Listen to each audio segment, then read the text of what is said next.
Yo, yo, yo. Quick message today. So, yesterday I was talking about being creative,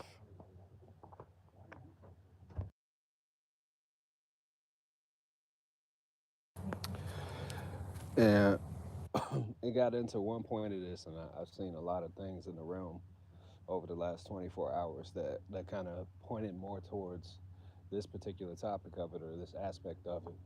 And it's on what I was discussing from the books by Wallace D. Waddles, The Science of Being Great, The Science of Getting Rich, Science of Being Well, et cetera, et cetera. But particularly the first two, where he was talking about how when someone is seeking greatness, they want to operate in a creative plane.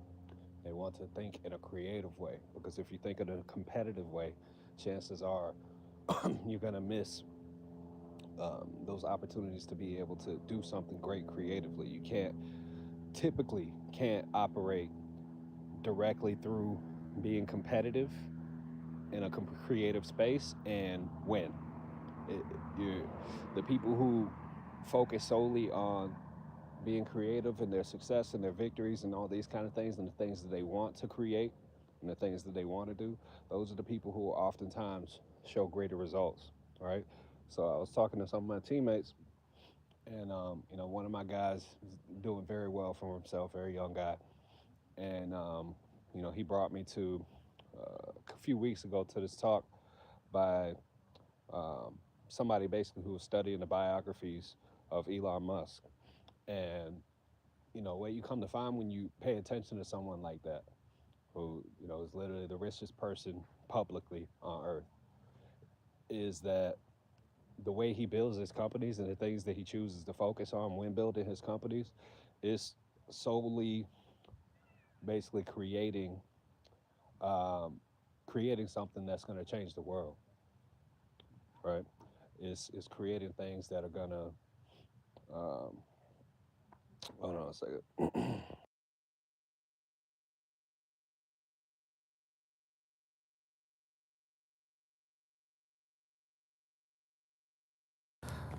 So, a person like Elon, he create things that are going to change the world. When people were asking him why he left PayPal, he said he didn't want to continue running PayPal because he didn't want to work on niche products. Now, what's a niche product?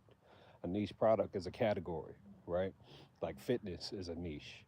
Um, you know, Financial services, that's a niche, right? All of these different niches that people tend to go into or operate out of, even if you look at music, genres of music are equivalent to niches, right? So, me, I'm a rapper, right? So, that's kind of the main niche. If I wanted to sub niche down, then, okay, you got gangster rap, you got, right now you got drill music, well, not for long, if at all. You got this, you got that. Then R&B is another branch off all these kind of things, right? These are niches, especially when you're looking in the context of business or just building things. This is these different spaces, these different niches. These are where people have identified that there's some sort of market value to, right? There's some sort of desire for the products or services in this niche. So they'll create products and services and try to get money from the market by giving that value, right? But the thing is, with every niche that's chosen, there's always direct competition. If I'm a rapper and I choose to make, for whatever fucking retarded reason, if I were to choose to make drill music as a rapper, there's 3 million other lil whoop de whoops that are also making that same kind of music. So that puts me in direct competition with them for audience, right? Whereas if I were to I'm going to bounce back and forth between this business analogy and music because there's a lot of parallels, right? So let's say, all right, for example, with Elon, he has like at least 5 different companies that are quite large. He has Tesla, right? What is it, like a multi-billion-dollar company? Have they hit a trillion? I don't know. So he has Tesla, he has SpaceX, carrying ships or whatever to for the government and other contractors better than their devices could, better than NASA shuttles and stuff could, right? Carved a specific lane for himself for that. And then you got the Boring Company, you got Neuralink, and you got all these other things, Starlink, all this kind of different stuff. And you could look at it, you could say, okay, these may look like niches, but on the same token, no, they're not, because the fact that he's this one man behind all of these different things, he's spreading his skills and his resources across multiple niches, but he's doing it effectively. That's something not many people are able to do. And the reason he's able to do this, if you really study the way this guy's mind works, and I study a lot of people, so I'm not like a huge Elon fan or anything like that, but I do recognize the game when I see it. The reason he's able to make this work is because he stays on the creative plane. If you hear stories of people who work with him, or people who've done projects with him or whatever, he has no problem calling someone at 3 o'clock in the morning and addressing the issue of a certain thing with the business and saying, okay, let's both go get on a flight and fly over to XYZ place so we can see this, and he'll go fix it, right? These are the kind of things that someone that stays in a creative bubble will do. Right? Like I will I'm working on several different projects right now, right? What I will do very, very often, and I'm talking about like 5 to 7 days out of a week, is, let's say I went to sleep and there's a certain issue that still hasn't been fixed. Let's say I'm building something, I don't know, a website project or something like that. It's very frequently, and it has happened every single day this past week, to where I'll wake up between 2 and 4 in the morning, and I'll get up and I'll start addressing that problem, right?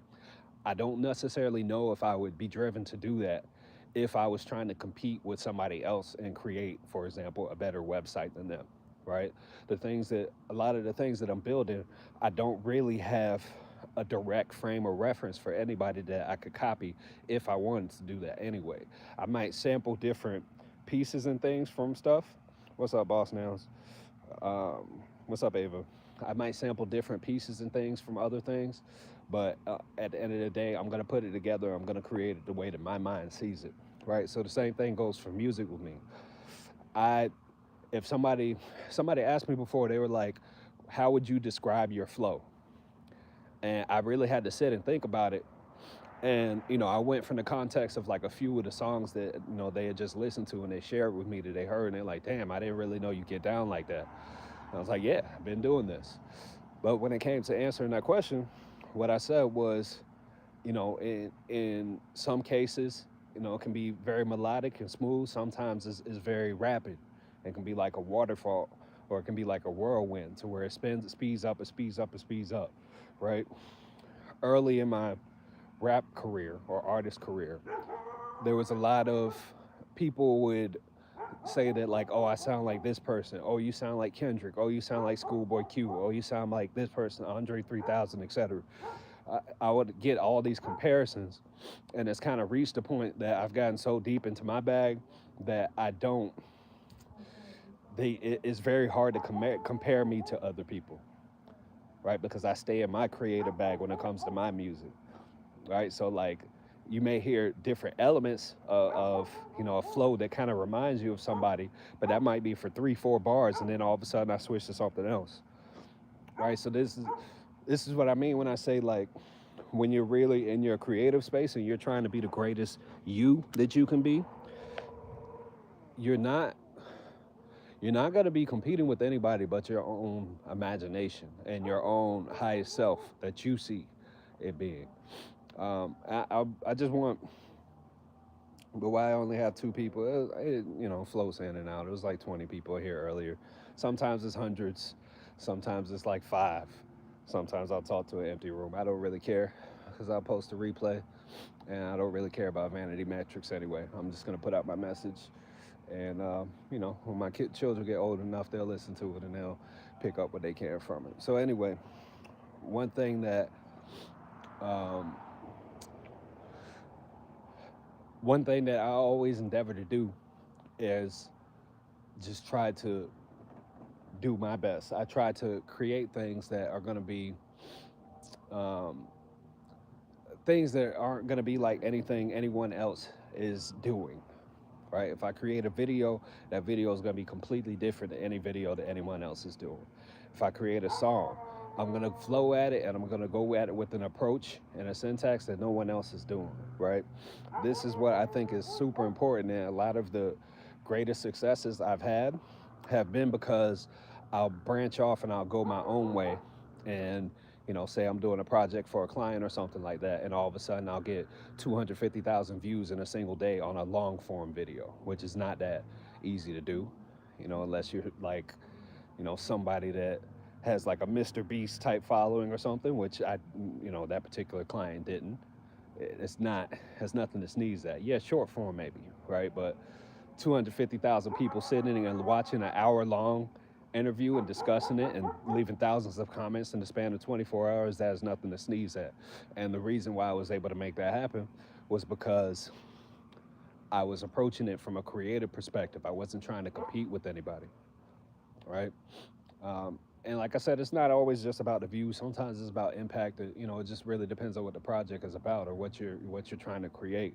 Sometimes it's not even something that you necessarily need to share with anyone. You may be the type of person that just has, a canvas in your room, and you're just painting just for you, just to express yourself. That's absolutely fine. But the point is, like, regardless of what you're endeavoring to do, you should seek to not necessarily be in competition with other people. If someone starts succeeding at a thing, you want to congratulate that person because that comes back to you. If you see somebody succeeding and you start hating, that's going to come back to you just as well. Karma is real to a certain degree. So, yeah, there's a bit more I can say about this, but I got to get back to work. I just kind of wanted to pop on and kind of talk about this a little bit. There's no competition for those of us who dwell in the creative plane, and for those who actually create things and seek to put new things into the universe that other people can experience and enjoy. There's no competition. There's really no pressure. The only pressure is the pressure you apply on yourself. And what does pressure make? When carbon is pressed together, diamonds. So with that, I'll leave you with that. Hadus Ashub. That's divine love. Peace.